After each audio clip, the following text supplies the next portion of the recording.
അക്കൗണ്ടൻസിയുടെ മറ്റൊരു ക്ലാസ്സിലേക്ക് എല്ലാ കുട്ടികളെയും സ്വാഗതം ചെയ്യുന്നു. നമ്മളിപ്പോൾ ഡിസ്കസ് ചെയ്യുന്ന chapter 3 origin and recording of business transaction part 2 ആണ്. ഫസ്റ്റ് ക്ലാസ്സിൽ ബേസിക് ആയിട്ട് ഈ ചാപ്റ്റർ കവർ ചെയ്യുന്ന കണ്ടൻസ് നമ്മൾ ഡിസ്കസ് ചെയ്തു. ഈ ക്ലാസ്സിൽ ഡിസ്കസ് ചെയ്യാൻ പോകുന്നത് അക്കൗണ്ടിംഗ് ഇക്വേഷൻ എങ്ങനെ ഡെവലപ്പ് ചെയ്യാമെന്നുള്ളതാണ്. അക്കൗണ്ടിംഗ് ഇക്വേഷൻ എന്നുള്ളത് ലാസ്റ്റ് ക്ലാസ്സിൽ നമ്മൾ കണ്ടതാണ്.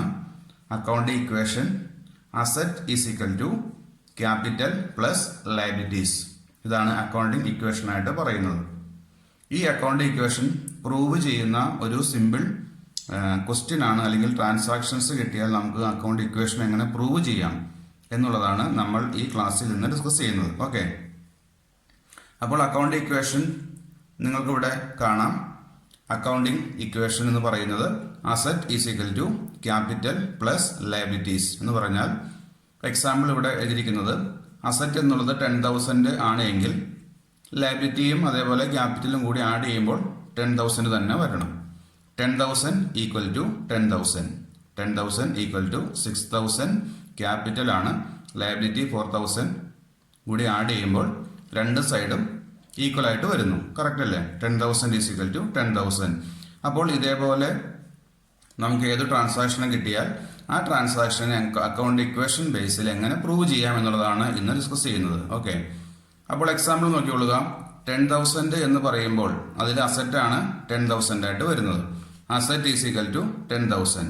ആ 10,000-ൽ നമുക്ക് പല അസറ്റുകൾ വരാം. അതിൽ ക്യാഷ് വരാം, ഫർണിച്ചർ വരാം, ലാൻഡ് വരാം, ബിൽഡിംഗ് വരാം, ഇതേപോലെയുള്ള ഏത് അസറ്റുകൾ വേണമെങ്കിലും വരാം.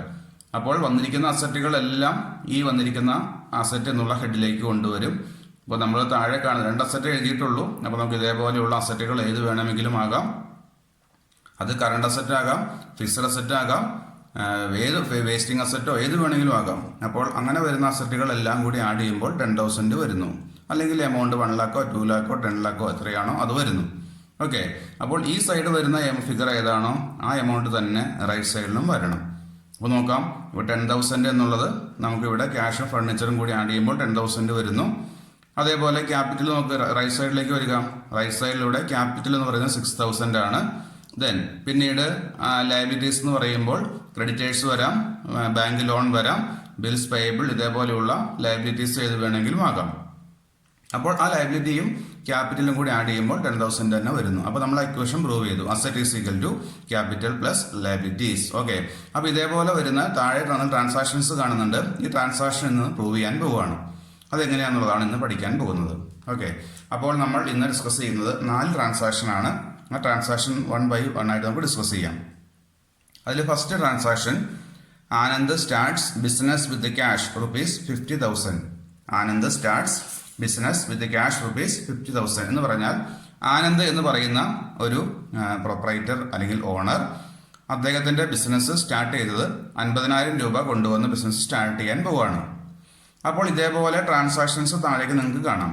അപ്പോൾ നിങ്ങൾ ചെയ്യേണ്ടത് ഈ ട്രാൻസാക്ഷൻസിന്റെ അകത്തെല്ലാം രണ്ട് ടേംസ് ഉണ്ടായിരിക്കും. അക്കൗണ്ടിംഗ് ടേംസ്, അക്കൗണ്ടിംഗ് പദങ്ങൾ. ആ അക്കൗണ്ടിംഗ് പദങ്ങൾ കണ്ടെത്തുക എന്നുള്ളതാണ് നമ്മൾ ആദ്യമേ ചെയ്യേണ്ട നിങ്ങളുടെ ഡ്യൂട്ടി. ഏത് ട്രാൻസാക്ഷൻ ആണെങ്കിലും 2 ടേംസ് ഉണ്ടായിരിക്കും. അത് അസറ്റ് വരാം, ലയബിലിറ്റി വരാം, എക്സ്പെൻസ് വരാം, ഇൻകംസ് വരാം, ക്യാപിറ്റൽ വരാം. ഈ 5 ഹെഡിൽ വരുന്നതായിരിക്കും നമ്മളെ ടേംസ് എന്ന് പറയുന്നത്. അസറ്റ് ആകാം, ലയബിലിറ്റി ആകാം, ക്യാപിറ്റൽ ആകാം, ഇൻകം ആകാം, എക്സ്പെൻസ് ആകാം. അപ്പോൾ ഇങ്ങനെ 5 ഹെഡിൽ വരുന്ന ടേംസുകളായിരിക്കും വരുന്നത്. അപ്പോൾ ആ ടേംസ് ഏതാണ് എന്നുള്ളത് നിങ്ങൾ ആദ്യമേ കണ്ടെത്തണം. അതാണ് നിങ്ങൾ ചെയ്യേണ്ട ഫസ്റ്റ് ഡ്യൂട്ടി. നിങ്ങളുടെ ഡ്യൂട്ടി അതാണ്. അപ്പോൾ ഈ ട്രാൻസാക്ഷൻ്റെ അകത്ത് വരുന്ന ടേംസ് കണ്ടെത്തി കഴിഞ്ഞാൽ നമുക്ക് വളരെ സിമ്പിൾ ആണ് കാര്യങ്ങൾ. ഓക്കെ, അപ്പോൾ ഫസ്റ്റ് നോക്കാം. Anand starts business with cash 50,000 എന്ന് പറഞ്ഞാൽ ബിസിനസ് തുടങ്ങാൻ വേണ്ടി. പിന്നെ ആദ്യമേ ഒരു കാര്യം പറയട്ടെ, നിങ്ങൾ ഇന്ന് ഈ കാണുന്ന ക്ലാസ് കേട്ട് കഴിഞ്ഞാൽ നിങ്ങൾക്കത് ക്ലിയർ ആവില്ല, ഒരു ഐഡിയ കിട്ടില്ല. നമ്മൾ ഇതേപോലെയുള്ള ട്രാൻസാക്ഷൻസ് 2-3 ദിവസങ്ങൾ അല്ലെങ്കിൽ 2-3 ക്ലാസ്സിൽ ഈ സെയിം ട്രാൻസാക്ഷൻസ് ഇതേപോലെ സിമിലർ ആയിട്ട് വരുന്ന ട്രാൻസാക്ഷൻസ് നമ്മൾ ഡെവലപ്പ് ചെയ്യും. അപ്പോൾ എങ്കിലേ നിങ്ങൾക്ക് ഒരു ഐഡിയ കിട്ടുള്ളൂ. ഈ ഫസ്റ്റ് ക്ലാസ്സിൽ, ഇന്നത്തെ ക്ലാസ്സിൽ ഒരു ഐഡിയ ആകണമെന്നില്ല, എങ്കിലും ക്ലിയർ ആയിട്ട് മനസ്സിലാക്കുക. അടുത്ത വരുന്ന ക്ലാസ്സുകൾ കൂടി നിങ്ങൾക്ക് കേട്ട് കഴിയുമ്പോൾ ഓരോ ട്രാൻസാക്ഷൻസും ക്ലിയർ ആയിട്ട് മനസ്സിലായിക്കോളും. ഓക്കെ, അപ്പോൾ ഈ ട്രാൻസാക്ഷൻ്റെ ഇത് വരുന്ന ടേംസ് എന്ന് പറയുന്നത്, ആനന്ദ് ബിസിനസ് തുടങ്ങാൻ വേണ്ടി അദ്ദേഹം ക്യാപിറ്റലായിട്ട് മൂലധനമായിട്ട് 50,000 രൂപ കൊണ്ടുവരുന്നു. അപ്പോൾ ബിസിനസ്സിലേക്ക് എന്താണ് വരുന്നത് എന്ന് നമ്മളൊന്ന് നോക്കണം. എന്താണ് ബിസിനസ്സിലേക്ക് വന്നത്? ആനന്ദ് അദ്ദേഹത്തിന്റെ കൈവശം ഉണ്ടായിരുന്ന 50,000 രൂപ ക്യാപിറ്റൽ കൊണ്ടുവരുന്നുണ്ട്. അത് ക്യാഷ് ആയിട്ടാണ് കൊണ്ടുവന്നത്. അപ്പോൾ നിങ്ങൾക്ക് മനസ്സിലായത് ഒരു ടൈം ക്യാഷ് എന്ന് റെക്കോർഡ് ചെയ്യണം. ബിസിനസ്സിലേക്ക് ആനന്ദ് കൊണ്ടുവന്ന ആ എമൗണ്ട് 50,000 രൂപ കൊണ്ടുവന്നു. അപ്പോൾ അതിൻ്റെ അകത്ത് വരുന്ന ബിസിനസ്സിലേക്ക് വന്നത് ക്യാഷ് ആണ്. അപ്പോൾ നമുക്ക് ഒരു ടൈം ക്യാഷ് ആയിട്ട് എഴുതാം. ഞാനിവിടെ എഴുതുകയാണ്, ഒരു ടൈം ക്യാഷ് ആയിട്ട് എഴുതുന്നു. ദെൻ രണ്ടാമത്തെ ടൈം എന്ന് പറയുന്നത് അദ്ദേഹത്തിന്റെ ക്യാപിറ്റൽ ആണത്, മൂലധനമാണ്. അപ്പോൾ അദ്ദേഹം ബിസിനസ്സിലേക്ക് കൊണ്ടുവന്ന 50,000 രൂപ അദ്ദേഹത്തിന്റെ ക്യാപിറ്റൽ ആണ്, മൂലധനമാണ്. അതുകൊണ്ട് രണ്ടാമത്തെ വരുന്ന ടൈം എന്ന് പറയുന്നത് ക്യാപിറ്റൽ ആയിരിക്കും. ഇതാണ് ആ ട്രാൻസാക്ഷൻ്റെ അകത്ത് വരുന്ന രണ്ട് ടേംസ് എന്ന് പറയുന്നത്. അപ്പോൾ ബിസിനസ്സിലേക്ക് വന്നത് ക്യാഷ് ആണ്. ക്യാഷ് ആയതുകൊണ്ട് നമ്മൾ ബിസിനസ്സിൽ ആ ക്യാഷ് എന്നുള്ള ഒരു ടൈം റെക്കോർഡ് ചെയ്തു. പിന്നെ അദ്ദേഹത്തിന്റെ മൂലധനമായിട്ടാണ് അദ്ദേഹം ആ ക്യാഷ് കൊണ്ടുവന്നത്. അപ്പോൾ നമ്മൾ നേരത്തെ ഫസ്റ്റ് ചാപ്റ്ററിൽ അക്കൗണ്ടിങ് ടൈംസ് പഠിച്ചപ്പോൾ അങ്ങനെ ബിസിനസ്സിലേക്ക് പ്രൊപ്പറേറ്റർ കൊണ്ടുവരുന്ന തുകയെ വിളിക്കുന്ന പേര് ക്യാപിറ്റൽ എന്നായിരുന്നു. അപ്പോൾ അതുകൊണ്ട് സെക്കൻഡ് ടൈം നമ്മൾ ക്യാപിറ്റൽ എന്നുള്ള ഹെഡിലാണ് റെക്കോർഡ് ചെയ്തത്. ഓക്കെ, ഈ രണ്ട് ടൈംസ് കിട്ടിയാൽ നമുക്ക് കുറച്ച് സിമ്പിളായി കാര്യങ്ങൾ. അപ്പോൾ എല്ലാ ട്രാൻസാക്ഷൻ്റെ അകത്തും ഇതേപോലെ രണ്ട് ടൈംസ് ഉണ്ട്. എന്താണ് വരുന്നത്, എന്താണ് പോകുന്നത് എന്ന് കണ്ടുപിടിക്കണം. അപ്പോൾ പല പ്രാവശ്യം ഇതേപോലെ കേട്ട് കഴിയുമ്പോൾ ക്ലിയർ ആയിക്കോളും. നിങ്ങൾ ഡൗട്ടൊന്നും പഠിക്കണ്ട. ഓക്കെ, 2-3 ക്ലാസ് കേട്ട് കഴിയുമ്പോൾ ഓക്കെ ആയിക്കോളും. അപ്പോൾ ഫസ്റ്റ് ടൈം ക്യാഷ് എന്ന് കിട്ടി, സെക്കൻഡ് ടൈം ക്യാപിറ്റൽ എന്ന് കിട്ടി. ഇനി നെക്സ്റ്റ് നിങ്ങൾ അറിയേണ്ടത് ഈ ക്യാഷും ക്യാപിറ്റലും ഏത് ഹെഡിൽ വരുന്നു എന്നുള്ളതാണ് അറിയേണ്ടത്. ഏത് ഹെഡിൽ വരുന്നു? ഞാൻ ആദ്യമേ പറഞ്ഞ 5 ഹെഡുകൾ ഉണ്ടായിരുന്നു. 5 ഹെഡ്. ആ ഹെഡ് ഏതൊക്കെയാണ്? ഹെഡ്സ് എന്ന് പറയുന്നത് ഫസ്റ്റ് ഹെഡ് അസറ്റ് ആണ്, സെക്കൻഡ് ലയബിലിറ്റി ആണ്, തേർഡ് ക്യാപിറ്റൽ ആണ്, ഫോർത്ത് എക്സ്പെൻസ് ആണ്, ലാസ്റ്റ് ഇൻകം ആണ്. ഈ 5 ഹെഡിലെ നമ്മളുടെ ഈ ടേംസുകൾ വരുന്നുള്ളൂ. ആ 5 ഹെഡിലേ വരുള്ളൂ. അപ്പോൾ നിങ്ങൾ നെക്സ്റ്റ് അറിയേണ്ടത് നമ്മൾ കണ്ടുപിടിച്ച അല്ലെങ്കിൽ കണ്ടെത്തിയ ഈ ടേംസ് അക്കൗണ്ടിങ് പദങ്ങൾ ഏത് ഹെഡിൽ വരുന്നു എന്ന് അറിഞ്ഞാൽ നമുക്ക് അക്കൗണ്ട് ഇക്വേഷനിലേക്ക് പോകാം. ഓക്കെ, അപ്പോൾ ഫസ്റ്റ് ടൈം ക്യാഷ് ആണ്. ക്യാഷ് എന്നുള്ളത് ഏത് ഹെഡിൽ വരുന്നു പറയാമല്ലോ. ക്യാഷ് എവിടെ വരുന്നത്? 5 ഹെഡ് ഉണ്ട്. അസറ്റ് ഉണ്ട്, ലയബിലിറ്റി ഉണ്ട്, ക്യാപിറ്റൽ ഉണ്ട്, എക്സ്പെൻസ് ഉണ്ട്, ഇൻകം ഉണ്ട്. അപ്പൊ എക്സ്പെൻസും ഇൻകം ഇപ്പൊ തൽക്കാലം നോക്കണ്ട. നമുക്ക് ആ 3 ഹെഡ് നോക്കാം. ഏതൊക്കെയാണ്? Asset, liability. അപ്പൊ ക്യാഷ് എന്നുള്ളത് ഒരു കറണ്ട് അസറ്റ് ആണ്. കറക്റ്റ് അല്ലേ? ക്യാഷ് ഒരു കറണ്ട് അസറ്റ് ആയതുകൊണ്ട് നമുക്ക് ക്യാഷിനെ അസറ്റ് എന്നുള്ള ഹെഡിൽ ഉൾപ്പെടുത്താം. Cash, asset. Correct. Then next capital. ക്യാപിറ്റലിലെ ഹെഡ് ഏതാണ്? 3 ഹെഡ് പറഞ്ഞല്ലോ. Asset, liability, capital. അപ്പൊ ക്യാപിറ്റലിലെ ഹെഡ് ഏതാണ്? ക്യാപിറ്റലിലെ ഹെഡ് ക്യാപിറ്റൽ തന്നെയാണ്. ക്യാപിറ്റൽ എന്ന് പറയാം, അല്ലെങ്കിൽ ലയബിലിറ്റി എന്നും പറയാം. ഇനി എന്തുകൊണ്ട് ക്യാപിറ്റൽ ലയബിലിറ്റി ആകുന്നു? ബിസിനസ്സിലേക്ക് പ്രൊപ്പറേറ്റർ കൊണ്ടുവന്ന പണമല്ലേ അത്. അതെങ്ങനെ ലയബിലിറ്റി ആകുന്നത് എന്ന് നിങ്ങൾക്ക് ഡൗട്ട് വരാം. ശരിയല്ലേ? ബിസിനസ് തുടങ്ങാൻ വേണ്ടി ഒരു ഓണർ ബിസിനസ്സിലേക്ക് പണമായിട്ട് അദ്ദേഹത്തിന് തന്നെ സ്വന്തം പണമാണ്, അത് ബിസിനസ്സിലേക്ക് കൊണ്ടുവരുന്നു, ബിസിനസ്സിലേക്ക് മുടക്കുന്നു. അതെങ്ങനെയാണ് നമ്മുടെ ലയബിലിറ്റി ബാധ്യതയാകുന്നത്? നിങ്ങൾക്ക് ഡൗട്ട് വരാം. അത് സെക്കൻഡ് ചാപ്റ്ററിലുള്ള ഒരു അക്കൗണ്ടിങ് പ്രിൻസിപ്പിളാണ്, അക്കൗണ്ടിങ് തത്വമാണത്. ആ പ്രിൻസിപ്പിളിന്റെ പേര് അക്കൗണ്ടിങ് എൻറ്റിറ്റി എന്നാണ്. അതെല്ലാം പിന്നീട് വിശദമായിട്ട് പറയാം. എന്ന് പറഞ്ഞാൽ സിമ്പിളായിട്ട് ഇപ്പോൾ ഒന്ന് പറയുന്നു. ബിസിനസ് സ്റ്റാർട്ട് ചെയ്യാൻ വേണ്ടി ഒരു പ്രൊപ്പറേറ്റർ എമൗണ്ട് കൊണ്ടുവരുന്നുണ്ടെങ്കിൽ അത് ലയബിലിറ്റി ആയിട്ട് തന്നെ അക്കൗണ്ട് ബുക്കിൽ കാണിക്കണം. കാരണം ബിസിനസ് വേറെ, ബിസിനസ്മാൻ വേറെ, രണ്ടും രണ്ടാണ്, രണ്ട് എൻറ്റിറ്റിയാണ്. ബിസിനസ് വേറെ, ബിസിനസ്മാൻ വേറെ. ബിസിനസ്സിനെ സപ്പോർട്ട് ചെയ്യുന്ന ഒരാളാണ് ബിസിനസ്മാൻ എന്ന് പറയുന്നത്. അപ്പം അതുകൊണ്ട് അദ്ദേഹം ബിസിനസ്സിലേക്ക് കൊണ്ടുവരുന്ന എല്ലാ എമൗണ്ടുകളും ബിസിനസിന്റെ അക്കൗണ്ട് ബുക്കിൽ അത് ലയബിലിറ്റി ആയിട്ട് കാണിക്കണം. അദ്ദേഹത്തിന് ബിസിനസ് ആ എമൗണ്ട് തിരിച്ചു കൊടുക്കാനുള്ള ബാധ്യത ബിസിനസ്സിനുണ്ട്. ബിസിനസ്സിലേക്ക് പ്രൊപ്പറേറ്റർ കൊണ്ടുവന്നിരിക്കുന്ന ഈ എമൗണ്ട് ബിസിനസ് ആ ഓണർക്ക് ആ എമൗണ്ട് തിരിച്ചു കൊടുക്കണം. അതാണ് അക്കൗണ്ട് റൂൾ പറയുന്നത്, അക്കൗണ്ട് പ്രിൻസിപ്പിൾ പറയുന്നത് അതാണ്. അതുകൊണ്ടാണ് നമ്മൾ ക്യാപിറ്റൽ എന്നുള്ള ഹെഡ് ലയബിലിറ്റി ആയിട്ട് കാണിക്കുന്നത്. ലയബിലിറ്റി സൈഡിൽ വരാനുള്ള കാരണം അതാണ്. അതെല്ലാം പിന്നീട് വിശദമായിട്ട് പഠിക്കാം. ഓക്കെ, അപ്പൊ 2 ടൈംസ് കിട്ടി, ക്യാഷ് ആൻഡ് ക്യാപിറ്റൽ. അപ്പൊ എമൗണ്ട് എത്രയാണ്? 50,000. ഇനി നമ്മൾ അക്കൗണ്ട് ഇക്വേഷൻ പ്രൂവ് ചെയ്യാൻ പോകണം. നിങ്ങൾ താഴേക്ക് നോക്കുക, അക്കൗണ്ട് ഇക്വേഷൻ പ്രൂവ് ചെയ്യുന്നു. അപ്പോൾ ഞാൻ ഇവിടെ എഴുതിയിട്ടുണ്ട് Anand starts business with cash. ഇനി കോളംസ് കണ്ടോ? അക്കൗണ്ട് ഇക്വേഷൻ നമുക്ക് പ്രൂവ് ചെയ്യാൻ വേണ്ടി 3 കോളം കാണാം. ഫസ്റ്റ് കോളം ട്രാൻസാക്ഷൻ എന്നുള്ള കോളം കാണാം, transaction. Second column asset, then liability, asset, liability. ഇനി നമുക്ക് അസറ്റായിട്ട് കിട്ടിയതെല്ലാം അസറ്റ് എന്നുള്ള ഈ കോളത്തിൽ എഴുതാം. ലയബിലിറ്റി ആയിട്ട് വരുന്നതെല്ലാം ഈ കോളത്തിൽ എഴുതാം. ലയബിലിറ്റി എന്ന് പറയുമ്പോൾ ലയബിലിറ്റിയും അതിന്റെ കൂടെ എന്തുണ്ട്, ക്യാപിറ്റൽ ഉണ്ട് കേട്ടോ. Capital plus liability, capital and liability രണ്ടും കൂടി വരുന്നതാണ് ഈ കോളം. ഓക്കെ, അപ്പോൾ നമുക്ക് ഫസ്റ്റ് ടൈം കിട്ടിയത് ഏതായിരുന്നു? ഫസ്റ്റ് ടൈം കിട്ടിയത് ക്യാഷ് അല്ലേ. അപ്പോൾ നമുക്ക് അസറ്റിന്റെ താഴെ എഴുതാം ക്യാഷ് എന്ന് എഴുതാം. ക്യാഷ് ഞാനിവിടെ എഴുതുകയാണ് ക്യാഷ്. ഇവിടെ പ്ലസ് ഇട്ടു. നെക്സ്റ്റ് ഇനി ആഡ് ചെയ്ത് പോകാനുള്ളതാണ്. ഇനി അസറ്റുകൾ ഇനിയും വരാം. അപ്പോൾ ഇവിടെ ഫസ്റ്റ് ക്യാഷ് എന്ന് എഴുതി. ഇനി രണ്ടാമത്തെ ടൈം ഏതാണ്? ക്യാപിറ്റൽ. അപ്പോൾ ക്യാപിറ്റലിലെ ഹെഡ് ക്യാപിറ്റൽ ആയതുകൊണ്ട് ഞാൻ ഇവിടെ എഴുതുകയാണ്, ഈ കോളത്തിലേക്ക് കൊണ്ടുപോവാണ്. ക്യാപിറ്റൽ അല്ല സെക്കൻഡ് ടൈം കിട്ടിയത്, അപ്പോൾ ഇവിടെയാണ് ക്യാപിറ്റലിലെ ഹെഡ് വരുന്നത്. അതുകൊണ്ട് ഇവിടെ എഴുതുകയാണ് ക്യാപിറ്റൽ എന്ന് എഴുതുകയാണ്. ക്യാപിറ്റൽ. Okay, plus. ഇത് മനസ്സിലായെന്ന് വിചാരിക്കുന്നു. രണ്ട് ടൈംസ്, ഒന്ന് ക്യാഷും ഒന്ന് ക്യാപിറ്റലുമാണ്. ക്യാഷിന്റെ ഹെഡ് അസറ്റ് ആയതുകൊണ്ട് അസറ്റ് സൈഡിലേക്ക് ക്യാഷ് എന്ന് എഴുതി. സെക്കൻഡ് ക്യാപിറ്റൽ എന്നുള്ളത് സെക്കൻഡ് ടൈം ആയിരുന്നു, അതിന്റെ ഹെഡ് ഇതാണ് ക്യാപിറ്റൽ, അതാണ് താഴെ എഴുതിയത്. ഇനി നിങ്ങൾ ചെയ്യേണ്ടത് എത്രയാണോ ആ എമൗണ്ട് താഴെ എഴുതുക. എമൗണ്ട് എത്രയാണ് ആനന്ദ് കൊണ്ടുവന്ന എമൗണ്ട്? 50,000 ആണ് ആനന്ദ് ബിസിനസ് സ്റ്റാർട്ട് ചെയ്യാൻ വേണ്ടി കൊണ്ടുവന്നത്. അത് ക്യാഷ് ആയിട്ട് കൊണ്ടുവന്ന എമൗണ്ട് 50,000. അപ്പോൾ ആ എമൗണ്ട് എഴുതാം 50,000. ദെൻ അദ്ദേഹത്തിന്റെ മൂലധനം 50,000 ആണ് കൊണ്ടുവന്നത്. അപ്പൊ ക്യാഷ് ആയിട്ട് 50,000 കൊണ്ടുവന്നു. അതേപോലെ നേരെ ക്യാപിറ്റലിന്റെ താഴെയും ആ സെയിം എമൗണ്ട് തന്നെ 50,000 തന്നെയാണ് ക്യാപിറ്റലിൽ വന്നിരിക്കുന്നത്. അപ്പോൾ ആ രണ്ട് എമൗണ്ടും എഴുതുക. ഓക്കെ, അപ്പൊ അക്കൗണ്ട് ഇക്വേഷൻ പ്രൂവ് ആയില്ലേ നോക്കി. 50,000 ഈസ് ഈക്വൽ ടു 50. ഇവിടെ 50 വന്നു, ഇവിടെ 50 വന്നു. രണ്ട് ഇക്വേഷനും രണ്ട് സൈഡും ഈക്വൽ ആയി. അപ്പോൾ ആ ഇക്വേഷൻ പ്രൂവ് ആയി. ഓക്കെ, ദെൻ ഇനി സെക്കൻഡ് ട്രാൻസാക്ഷൻ കാണാം. സെക്കൻഡ് ട്രാൻസാക്ഷൻ പറയുന്നത് ഏതാണ്? The business purchased A furniture costing ₹10,000. Second transaction, business purchased A furniture costing ₹10,000. ബിസിനസ്സിലേക്ക് 10,000 രൂപ കൊടുത്ത് ഒരു ഫർണിച്ചർ വാങ്ങുന്നു. ബിസിനസ്സിലേക്ക് 10,000 രൂപ മുടക്കി ഫർണിച്ചർ വാങ്ങുന്നു. അപ്പോൾ നിങ്ങൾ ആദ്യമേ ചെയ്യേണ്ടത് എന്താണ്? രണ്ട് ടേംസ് ഒളിഞ്ഞിരിപ്പുണ്ട് ട്രാൻസാക്ഷൻ്റെ അകത്ത്. ആ ടേംസ് ആദ്യം കണ്ടുപിടിക്കുക. ആ ടേംസിനെ കണ്ടുപിടിക്കണം. ബിസിനസ്സിലേക്ക് ബിസിനസ്സിന് കൈവശം ഉണ്ടായിരുന്ന എമൗണ്ടിൽ നിന്നും, അല്ലെങ്കിൽ ഇയാൾ കൊണ്ടുവന്ന ക്യാഷ് ആയിട്ട് കൊണ്ടുവന്ന 50,000 രൂപയിൽ നിന്നും ബിസിനസ് ഇപ്പോൾ ഒരു 10,000 രൂപ മുടക്കി ഒരു ഫർണിച്ചർ വാങ്ങാൻ പോവുകയാണ്, അല്ലെങ്കിൽ ഫർണിച്ചർ വാങ്ങി. അപ്പോൾ നിങ്ങൾ ഇത്രയും ഓർത്താൽ മതി. ബിസിനസ്സിലേക്ക് എന്താണ് വന്നത്, എന്താണ് പോയത്. എന്താണ് വന്നത്, റിസീവ് ചെയ്തത് എന്താണ്, റിസീവിങ് ആസ്പെക്ട് ഏതാണ്, ഗിവിങ് ആസ്പെക്ട് ഏതാണ്, വരുന്നത് എന്താണ്, പോയത് എന്താണെന്ന് മാത്രം ഓർത്താൽ മതി. ഇവിടെ എന്താണ് ബിസിനസ്സിലേക്ക് വന്നത്? 10,000 രൂപ മുടക്കി ഫർണിച്ചറാണ് വാങ്ങിയത്. അപ്പോൾ എന്ത് ബിസിനസ്സിലേക്ക് വന്നു? ഫർണിച്ചർ അല്ലേ വന്നേ. അപ്പോൾ നമുക്ക് ഫസ്റ്റ് ടൈം എഴുതാം ഫർണിച്ചർ എന്ന് എഴുതാൻ പാടില്ലേ? ബിസിനസ്സിലേക്ക് വന്നത് ഫർണിച്ചർ ആണ്. ഓക്കെ, ഇനി എന്താണ് പോയത്?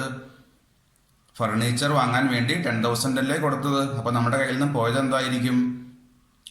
ക്യാഷ് ആണ് പോയത്. അപ്പൊ നമുക്ക് താഴെ എഴുതാം സെക്കൻഡ് ടൈം ഏതാണ്? ക്യാഷ് ആണ്. അപ്പൊ ഫർണിച്ചർ വന്നു, പകരം ക്യാഷ് പോയി. എത്ര രൂപയുടെ ഫർണിച്ചറാണ് വന്നത്? 10,000 രൂപയുടെ ഫർണിച്ചർ ബിസിനസ്സിലേക്ക് വന്നപ്പോൾ നമ്മുടെ കൈവശം ഉണ്ടായിരുന്ന 10,000 രൂപ നഷ്ടമായി, അല്ലെങ്കിൽ 10,000 രൂപ നമ്മുടെ കയ്യിൽ നിന്ന് പോയി. അപ്പോൾ രണ്ട് ടൈംസ് കിട്ടി, ഫർണിച്ചർ ആൻഡ് ക്യാഷ്. ഓക്കെ, ഇനി നിങ്ങൾ ചെയ്യേണ്ടത് എന്താണ്? ഈ ഫർണിച്ചറും ക്യാഷും ഏത് ഹെഡിൽ വരുന്നു? ഹെഡ് ഏതാണ്? 3 ഹെഡല്ലേ പറഞ്ഞു, 5 ഹെഡ് ഉണ്ട്. അതിൽ 3 ഹെഡ് നമുക്കിപ്പോൾ തൽക്കാലം അറിഞ്ഞാൽ മതി. ഹെഡ് ഏതൊക്കെയാണ്? അസറ്റ് ഉണ്ട്, ലയബിലിറ്റി ഉണ്ട്, ക്യാപിറ്റൽ ഉണ്ട്. ഓക്കെ, അപ്പോൾ നമുക്ക് ഫർണിച്ചർ എന്നുള്ള ഏത് ഹെഡിൽ വരും? ഫർണിച്ചർ. ഫർണിച്ചർ ഒരു ഫിക്സ്ഡ് അസറ്റ് അല്ലേ ഫർണിച്ചർ എന്ന് പറയുന്നത്. അപ്പോൾ നമുക്ക് ഫർണിച്ചറിനെ അസറ്റ് ആയിട്ട് ഉൾപ്പെടുത്താം. ദെൻ ക്യാഷ് ഏത് ഹെഡിൽ വരുന്നു? ക്യാഷ് നമ്മൾ ആദ്യം പറഞ്ഞായിരുന്നു, ക്യാഷ് ഒരു കറണ്ട് അസറ്റ് ആണ്. അപ്പൊ ക്യാഷിനെയും നമുക്ക് അസറ്റ് ആയിട്ട് ഉൾക്കൊള്ളിക്കാം. അപ്പൊ രണ്ട് ടൈംസ് കിട്ടി, ഫർണിച്ചറും ക്യാഷും. അപ്പൊ താഴേക്ക് വരാലോ. ഇനി ട്രാൻസാക്ഷൻ എഴുതാലോ. Then transaction number 2, business. ഇവിടെ എഴുതാം ബിസിനസ് പർച്ചേസ്ഡ് എ ഫർണിച്ചർ ₹10,000. ബിസിനസ്സിലേക്ക് ഫർണിച്ചർ പർച്ചേസ് ചെയ്തു, എമൗണ്ട് 10,000. അപ്പോൾ നമുക്ക് നോക്കിനി. അപ്പോൾ ഫസ്റ്റ് ടൈം കിട്ടിയത് ഏതാണ്? ഫസ്റ്റ് ടൈം ഫർണിച്ചർ ആണ്, സെക്കൻഡ് ടൈം ക്യാഷ് ആണ്. അപ്പോൾ രണ്ടും അസറ്റ് ആയതുകൊണ്ട് ഈ സൈഡിൽ മാത്രമേ വരുള്ളൂ. ഇവിടെ നമുക്ക് ഈ സൈഡിൽ ചേഞ്ച് ഒന്നുമില്ല കേട്ടോ. ഈ സൈഡിൽ ചേഞ്ച് ഒന്നും, റൈറ്റ് സൈഡിൽ ചേഞ്ച് ഒന്നുമില്ല. ഈ സൈഡിൽ മാത്രമേ ചേഞ്ച് വരുന്നുള്ളൂ. അപ്പോൾ നമുക്ക് ഫർണിച്ചർ, അപ്പോൾ നമുക്ക് ഇവിടെ എഴുതാം രണ്ടും അസറ്റ് ആയതുകൊണ്ട് ഞാൻ ഇവിടെ മേളിൽ ഫർണിച്ചർ ഒന്ന് ആഡ് ചെയ്യാൻ പോവാണ്. ഫർണിച്ചർ പ്ലസ് രണ്ടാമത്തെ ടൈം ക്യാഷ് അല്ലേ, ക്യാഷിനോട് കോളം ഉള്ളതുകൊണ്ട് വീണ്ടും ക്യാഷിനെ ആഡ് ചെയ്യുന്നില്ല. ഫർണിച്ചറാണ് നമുക്ക് പുതുതായിട്ട് വന്ന അസറ്റ്. ഓക്കെ, അപ്പോൾ നമുക്ക് എഴുതാം ഫർണിച്ചർ അസറ്റായിട്ട് എഴുതി, ക്യാഷും അസറ്റായിട്ട് എഴുതി. അപ്പോൾ ബിസിനസ്സിലേക്ക് ഫർണിച്ചർ അല്ലേ 10,000 രൂപയുടെ ഫർണിച്ചർ അല്ലേ വന്നിരിക്കുന്നത്. അപ്പോൾ ഞാനിവിടെ നമ്മുടെ കയ്യിൽ നിന്ന് ക്യാഷാണ് പോയത്. അപ്പോൾ ക്യാഷ് പോകുന്നു, പകരം ഫർണിച്ചർ വരുന്നു. ക്യാഷ് പോയി, 10,000 രൂപ ക്യാഷ് നഷ്ടമായി. അതുകൊണ്ട് ഞാനിവിടെ -10,000 എന്ന് എഴുതുകയാണ്. -10,000 ശരിയല്ലേ? നമ്മുടെ കൈവശം ഉണ്ടായിരുന്ന 50,000 രൂപയിൽ നിന്ന് 10,000 രൂപയുടെ ക്യാഷാണ് പോയത്, അല്ലെങ്കിൽ 10,000 രൂപയാണ് പോയത്. അപ്പോൾ അങ്ങോട്ട് പോയതായതുകൊണ്ട് ഞാനിവിടെ -10,000 എന്ന് എഴുതി.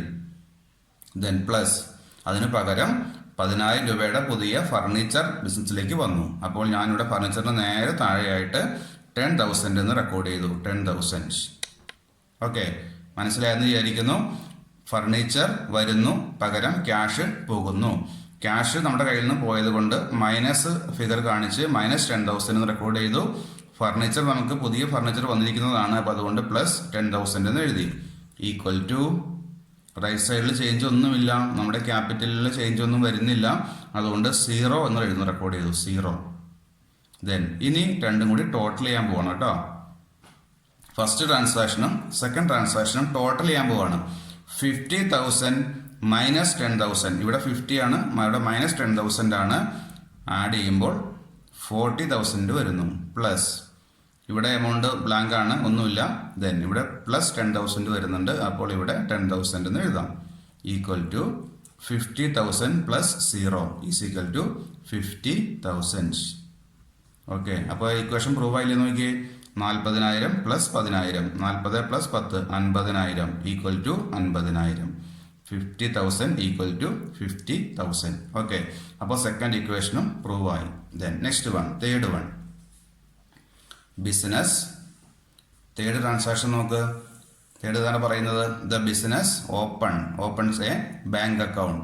ബിസിനസ് ബാങ്കിൽ ഒരു അക്കൗണ്ട് ഓപ്പൺ ചെയ്തു. നമ്മുടെ കൈവശം ഉണ്ടായിരുന്ന 50,000 രൂപയിൽ നിന്നും 10,000 രൂപയുടെ ഫർണിച്ചർ ആദ്യമേ വാങ്ങി, പിന്നീട് ബാങ്കിൽ പോയി ഒരു അക്കൗണ്ട് ഓപ്പൺ ചെയ്യാണ്.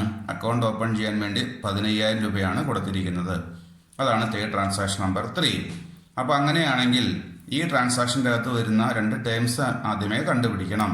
ഇപ്പോൾ ബിസിനസ് ബാങ്കിൽ പോയി ഒരു അക്കൗണ്ട് ഓപ്പൺ ചെയ്യുമ്പോൾ എന്താണ് വന്നത്, എന്താണ് പോയത്, എന്താണ് കിട്ടിയത്, എന്താണ് പോകുന്നത് എന്ന് ആണ് ആദ്യം അറിയേണ്ടത്. നിങ്ങൾക്ക് പറയാമോ ഇവിടെ ബിസിനസ്സിലേക്ക് വന്നത് എന്താണ്, പോയത് എന്താണെന്ന്? ബിസിനസ് ബാങ്കിൽ പോയി ഒരു അക്കൗണ്ട് ഓപ്പൺ ചെയ്യുമ്പോൾ നമ്മുടെ കയ്യിൽ നിന്നും പോയത് എന്തായിരിക്കും? ശരിയാണ്, ക്യാഷ് ആണ് പോയത് അല്ലേ? അപ്പോൾ നമുക്ക് ക്യാഷ് എന്നുള്ള ടൈം ആദ്യം എഴുതാം. ക്യാഷ് ആണ് പോയത്, അപ്പോൾ ക്യാഷ് എന്നുള്ള ടൈം എഴുതി. പകരം നമുക്ക് എന്താണ് കിട്ടിയത്? ക്യാഷ് പോയപ്പോൾ നമുക്ക് ബാങ്കിൽ പുതിയൊരു അക്കൗണ്ട് ഓപ്പൺ ചെയ്യാൻ സാധിച്ചു. അപ്പോൾ ബാങ്ക് അക്കൗണ്ട് എന്ന് പറയും. ബാങ്കിൽ അക്കൗണ്ട് ഓപ്പൺ ചെയ്യാൻ സാധിച്ചു. അപ്പോൾ നമ്മുടെ ബാങ്കിലെ ആ അക്കൗണ്ട് ബാലൻസ് ഇൻക്രീസ് ചെയ്യാണ്. അപ്പോൾ ബാങ്ക് അക്കൗണ്ട് ബാലൻസ് ഇൻക്രീസ് ചെയ്യുന്നു, അല്ലെങ്കിൽ ബാങ്ക് ബാലൻസ് ഇൻക്രീസ് ചെയ്യുന്നു. അപ്പോൾ നമുക്ക് രണ്ടാമത് വരുന്ന ടൈം അപ്പോൾ ബാങ്ക് ആണ്. അപ്പോൾ ഒരു ടൈം ക്യാഷ് ആണ്, സെക്കൻഡ് ടൈം ബാങ്ക് ആണ്. Cash and bank. മനസ്സിലായോ? ഫസ്റ്റ് ബിസിനസ് ബാങ്കിൽ പോയി ഒരു അക്കൗണ്ട് ഓപ്പൺ ചെയ്തു. അപ്പോൾ അക്കൗണ്ട് ഓപ്പൺ ചെയ്യുമ്പോൾ നമ്മുടെ കയ്യിൽ നിന്ന് ക്യാഷ് ആണ് അത്രയും നഷ്ടമായത്, കുറഞ്ഞു പോയത്. അപ്പോൾ അതുകൊണ്ട് ഒരു ടൈം ക്യാഷ് ആയിട്ട് എഴുതി. സെക്കൻഡ് ടൈം ബാങ്കിലാണ് അക്കൗണ്ട് ഓപ്പൺ ചെയ്തത്. അപ്പോൾ നമ്മുടെ ബാങ്ക് ബാലൻസ് അത്രയും രൂപ, അല്ലെങ്കിൽ 15,000 രൂപ ബാങ്കിൽ അക്കൗണ്ടിൽ ബാലൻസ് കാണും. അപ്പോൾ നമുക്ക് രണ്ടാമത് എഴുതേണ്ട ടൈം ബാങ്ക് എന്നുള്ളതാണ് സെക്കൻഡ് ടൈമായിട്ട് വരുന്നത്. നെക്സ്റ്റ് അറിയേണ്ടത് ഇവിടെ ഈ ക്യാഷും ബാങ്കും ഏത് ഹെഡിൽ വരുന്നു എന്ന് അറിയണം. ക്യാഷും ബാങ്കും ഏത് ഹെഡിൽ വരുന്നു? രണ്ടും കറണ്ട് അസറ്റ് ആണ്. ക്യാഷും കറണ്ട് അസറ്റ് ആണ്, ബാങ്കും കറണ്ട് അസറ്റ് ആണ്. അപ്പോൾ നമുക്ക് രണ്ടും എഴുതാം. അസറ്റ് എന്ന് എഴുതാം ക്യാഷിൽ, അതേപോലെ ബാങ്കിലും അസറ്റ് തന്നെ എഴുതാം. രണ്ടും അസറ്റ് ആണ്. ഓക്കെ, ഇത്രയും കിട്ടിയാൽ നമുക്കിനി അക്കൗണ്ട് ഇക്വേഷനിലേക്ക് വരാം. ഇക്വേഷൻ പ്രൂവ് ചെയ്യാം. ദെൻ തേർഡ് ട്രാൻസാക്ഷൻ ഏതായിരുന്നു? Business opens a bank account, amount 15,000. Okay, അപ്പോൾ ട്രാൻസാക്ഷൻ റെക്കോർഡ് ചെയ്തു. ഇനി നമുക്ക് ടൈംസ് രണ്ടും കിട്ടി. ടൈംസ് ഏതൊക്കെയായിരുന്നു? മേളിൽ നമ്മൾ ടൈംസ് കണ്ടുപിടിച്ചത് ഒന്ന് ക്യാഷും, അതേപോലെ സെക്കൻഡ് ടൈം ഏതാണ്? ബാങ്കുമാണ്. രണ്ടും അസറ്റ് തന്നെയാണല്ലോ. അപ്പോൾ നമുക്ക് അസറ്റ് എന്നുള്ള ഈ കോളത്തിൽ മാത്രമേ വരുന്നുള്ളൂ. ഇങ്ങോട്ട് എഫക്റ്റ്, റൈറ്റ് സൈഡിലേക്ക് എഫക്റ്റ് ഒന്നും വരുന്നില്ല. അപ്പോൾ ഇവിടെ ക്യാഷ് എഴുതാൻ വേണ്ടി കോളം ഉണ്ട്, എന്നാൽ ബാങ്ക് എഴുതാൻ കോളം ഇല്ല. അപ്പോൾ ഞാൻ ഒരു പ്ലസ് ഇട്ട് കൊടുത്ത് ഞാൻ ബാങ്ക് എന്ന് ആഡ് ചെയ്യാണ്, ബാങ്ക്. ഓക്കെ, അപ്പോൾ ഇവിടെ അസറ്റുകൾ ക്യാഷായി, ഫർണിച്ചറായി, ബാങ്കായി. റൈറ്റ് സൈഡിൽ ക്യാപിറ്റൽ മാത്രമേ നിലവിൽ വന്നിട്ടുള്ളൂ. അപ്പോൾ നമുക്ക് ഇതിലേക്ക് ഇനി അക്കൗണ്ട് ഇക്വേഷൻ പ്രൂവ് ചെയ്യാം. അപ്പോൾ ബിസിനസ്സിലേക്ക് അക്കൗണ്ട് ഓപ്പൺ ചെയ്തു. 15,000 രൂപയുടെ ബിസിനസ്സിലെ അക്കൗണ്ടാണ് ഓപ്പൺ ചെയ്തിരിക്കുന്നത്. അപ്പോൾ അവിടെ ബിസിനസ്സിൽ അക്കൗണ്ട് ഓപ്പൺ ചെയ്തപ്പോൾ നമ്മുടെ കയ്യിലുണ്ടായിരുന്ന ക്യാഷ് ബാലൻസ് മൈനസ് കുറഞ്ഞു പോയി. അപ്പോൾ ക്യാഷ് ബാലൻസ് 15,000 രൂപ കുറഞ്ഞു പോയത് കൊണ്ട് ഞാനിവിടെ ക്യാഷ് നേരെ താഴെയായിട്ട് മൈനസ് എന്ന ഫിഗർ -15,000 എന്ന് റെക്കോർഡ് ചെയ്തു. -15,000 കറക്റ്റ് അല്ലേ? നമ്മുടെ കൈവശം ഉണ്ടായിരുന്ന ക്യാഷാണ് കുറഞ്ഞു പോയത്, അതുകൊണ്ട് -15,000. അപ്പോൾ ക്യാഷിന്റെ കോളം ഓക്കെ. നെക്സ്റ്റ് ഫർണിച്ചറുള്ള കോളം വരുന്നത് ഫർണിച്ചറിന്റെ കോളമാണത്. അപ്പോൾ നിങ്ങൾക്ക് ഇവിടെ കോളം ഇവിടെ സെപ്പറേറ്റ് ചെയ്യാം കേട്ടോ. ഒരു ഡോട്ട് മാർക്ക് കൊടുത്തുകൊണ്ട് ഓരോ അസറ്റും സെപ്പറേറ്റ് ചെയ്യാം. സ്പേസ് ഇല്ലാത്തതുകൊണ്ടാണ് ഇങ്ങനെ എഴുതുന്നത്. ഒരു ഡോട്ട് മാർക്ക് കൊടുത്ത് താഴേക്ക് ക്യാഷ് ഫുള്ള് ഇതേപോലെ സെപ്പറേറ്റ് ചെയ്യാം. ഫർണിച്ചർ വീണ്ടും ഡോട്ട് മാർക്ക് കൊടുത്ത് സെപ്പറേറ്റ് ചെയ്യാം. അതേപോലെ ഓരോ അസറ്റ് ഇതേപോലെ ലയബിലിറ്റി ഇതേപോലെ സെപ്പറേറ്റ് ചെയ്യാം. അപ്പോൾ കുറച്ചും കൂടി സിമ്പിൾ ആയിരിക്കും. അപ്പോൾ ഇവിടെ ക്യാഷ് -15,000 എന്ന് റെക്കോർഡ് ചെയ്തു. നെക്സ്റ്റ് വൺ ഫർണിച്ചറിന്റെ കോളമാണ്. ഇവിടെ ഫർണിച്ചർ എന്ന് പറയുന്ന അസറ്റിന് ഒരു ചേഞ്ചും ഇല്ലല്ലോ. ഈ ട്രാൻസാക്ഷൻ്റെ അകത്ത് നമ്മൾ ഫർണിച്ചർ വാങ്ങുന്നുമില്ല, വിൽക്കുന്നുമില്ല. അതുകൊണ്ട് ഫർണിച്ചറിന് നേരെ താഴെയായിട്ട് 0 എന്ന് മാർക്ക് ചെയ്യുക. 0 പ്ലസ്. നെക്സ്റ്റ് ഏതാണ്? ബാങ്ക് ആണ്. ബാങ്ക് ബാലൻസ് ഇൻക്രീസ് ചെയ്യുന്നുണ്ട്. ബാങ്കിലെ നമ്മുടെ അക്കൗണ്ടിലുള്ള എമൗണ്ട് ഇൻക്രീസ് ചെയ്യുന്നുണ്ട്. എത്രയാണ് ഇൻക്രീസ് ചെയ്തത്? 15,000 രൂപ ഇപ്പോൾ അക്കൗണ്ടിൽ വന്നു. 15,000 പ്ലസ് 15,000. ഓക്കെ. അപ്പോൾ രണ്ട് ട്രാൻസാക്ഷൻ എന്ന് പറയുന്നത് ട്രാൻസാക്ഷൻ്റെ രണ്ട് ടൈംസ് എന്ന് പറയുന്നത് first time cash, second time bank. Cash balance decrease, bank balance increase. Okay. അപ്പോൾ minus plus. Then next right സൈഡിലുള്ള കോളം ക്യാപിറ്റലിന് ചേഞ്ച് ഒന്നും നിലവിലില്ല, അതുകൊണ്ട് 0 എന്ന് മാർക്ക് ചെയ്യുന്നു. 0. ദെൻ ആഡ് ചെയ്യുന്നു. ആഡ് ചെയ്യുമ്പോൾ നോക്കാം 40,000 ആണ്. ലാസ്റ്റ് എമൗണ്ട് 40,000 ആണ്. 40,000 മൈനസ് 15,000 മൈനസ് ചെയ്യുമ്പോൾ 25,000 പ്ലസ്. ഇവിടെ നമ്മൾ നോക്കുക ഫർണിച്ചർ നോക്കിയേ 10,000 പ്ലസ് 0 ഈക്വൽ ടു 10,000 പ്ലസ്. ഇവിടെ മേളിലെ എമൗണ്ട് ഒന്നുമില്ല, താഴെ 15,000 എമൗണ്ട് ഉണ്ട്. അത് താഴേക്ക് എഴുതാം. 15,000 ഈക്വൽ ടു 15,000. റൈറ്റ് സൈഡിൽ 50 പ്ലസ് 0 ദാറ്റ് ഈസ് 50,000. നോക്കാം 25,000 plus 10,000 35,000. 35,000 plus 15,000 amount 50,000 equal to right സൈഡിലും എമൗണ്ട് 50,000. അപ്പോൾ ആ ഇക്വേഷനും പ്രൂവായി. അപ്പോൾ തേർഡ് ഇക്വേഷനും കഴിഞ്ഞപ്പോൾ നമ്മുടെ അസറ്റ് സൈഡിലുള്ള എമൗണ്ട് തന്നെയാണ് റൈറ്റ് സൈഡിലും ലെഫ്റ്റ് സൈഡിലും വന്നിരിക്കുന്നത്. അപ്പോൾ ഇതേപോലെ ഓരോ ട്രാൻസാക്ഷനും കിട്ടുമ്പോൾ നിങ്ങൾ ഇതേപോലെ പ്രൂവ് ചെയ്ത് പോകണം. ഇതാണ് നമ്മൾ ഇനി പഠിക്കാൻ പോകുന്നത്. അടുത്ത രണ്ട് ക്ലാസ് കൂടി ഈ സെയിം ടോപ്പിക് തന്നെയാണ് കവർ ചെയ്ത് പോകുന്നത്. അപ്പോൾ അതുകൊണ്ട് ഇതേപോലെയുള്ള ട്രാൻസാക്ഷൻ ടെക്സ്റ്റ് നോക്കി ട്രാൻസാക്ഷൻസ്, സിമ്പിൾ ട്രാൻസാക്ഷൻസ് എഴുതി നോക്കുക. എന്നിട്ട് നിങ്ങളുടെ പേപ്പറിലേക്ക് ഇതേപോലെ ചെയ്ത് നോക്കുക. അതേപോലെ ലാസ്റ്റ് ഞാൻ 4th ട്രാൻസാക്ഷൻ കൂടി എഴുതിയിട്ടുണ്ട്. അത് നിങ്ങൾ സ്വന്തമായിട്ട് ഡെവലപ്പ് ചെയ്യണം. ആ ട്രാൻസാക്ഷൻ ഇതാണ്. The business purchased A computer ₹20,000. ബിസിനസ്സിലേക്ക് 20,000 രൂപ മുടക്കി ഒരു കമ്പ്യൂട്ടർ കൂടി വാങ്ങുന്നുണ്ട് എന്ന് പറഞ്ഞാൽ നമ്മുടെ കൈവശം ലാസ്റ്റ് ഉണ്ടായ എമൗണ്ട് എത്രയാണ്? 25,000 രൂപ ആണ് നമ്മുടെ കൈവശം. ക്യാഷ് ബാലൻസ് ഇപ്പോൾ നിലവിലുള്ളത് 25,000 രൂപയാണ്. അതിൽ നിന്നും ഒരു 20,000 രൂപ മുടക്കി നമ്മൾ കമ്പ്യൂട്ടർ കൂടി വാങ്ങുന്നുണ്ട്. അപ്പോൾ കമ്പ്യൂട്ടർ വാങ്ങുമ്പോൾ അതിൻ്റെ എഫക്റ്റ് എന്താണെന്നുള്ളത് നിങ്ങൾ ഇതേപോലെ ബുക്കിലേക്ക് ചെയ്ത് പഠിക്കുക. അപ്പോൾ ഇതേപോലെയുള്ള ഡിഫറെൻ്റ് ആയിട്ടുള്ള ട്രാൻസാക്ഷൻസ് റഫ് ബുക്കിൽ ചെയ്ത് കൃത്യമായിട്ട് മനസ്സിലാക്കുക. അപ്പോൾ നെക്സ്റ്റ് ക്ലാസ്സിൽ വീണ്ടും കൂടുതൽ ട്രാൻസാക്ഷനായിട്ട് വീണ്ടും കാണാം. Okay, thank you.